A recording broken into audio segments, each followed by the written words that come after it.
This gentleman behind, with the glasses on his head, just because he had his hands up first.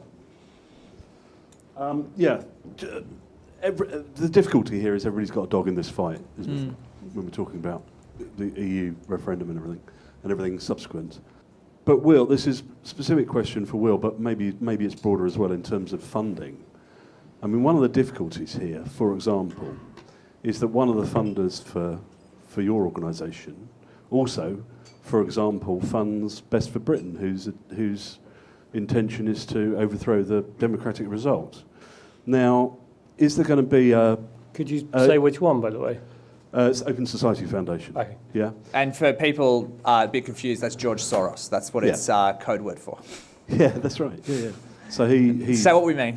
George Soros is no. funding Open Society, which funds Best for Britain, and the not accusation, but the claim is that they also fund FullFact. So the previous campaign manager for Best for Britain then worked for Hacked Off. Now Hacked Off is supposed to be pressuring for free, for balanced media, basically.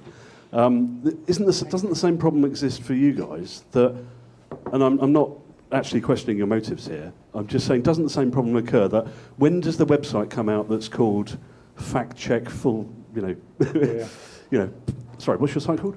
FullFact.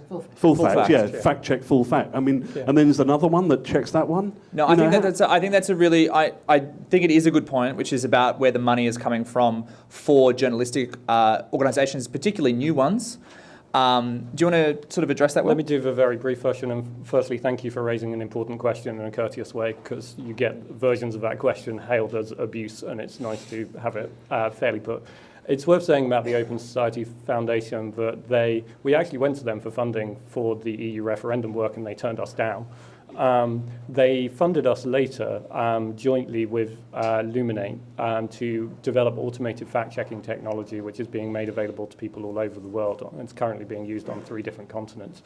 So their funding was nothing to do with the referendum, as it happens. But they are funders of ours, and George Soros, who funds them, his position is well known.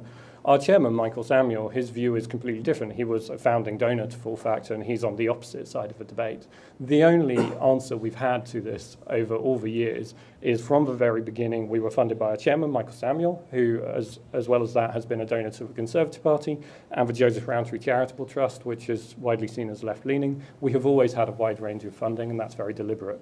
It has ranged from FTSE 100 companies to members of 38 Degrees and trades unions. So there is, as one of my trustees said to me, no such thing as neutral money. You can only demonstrate the widest breadth as possible. I'm very proud that now about 1,000 people a month give us a little bit of money.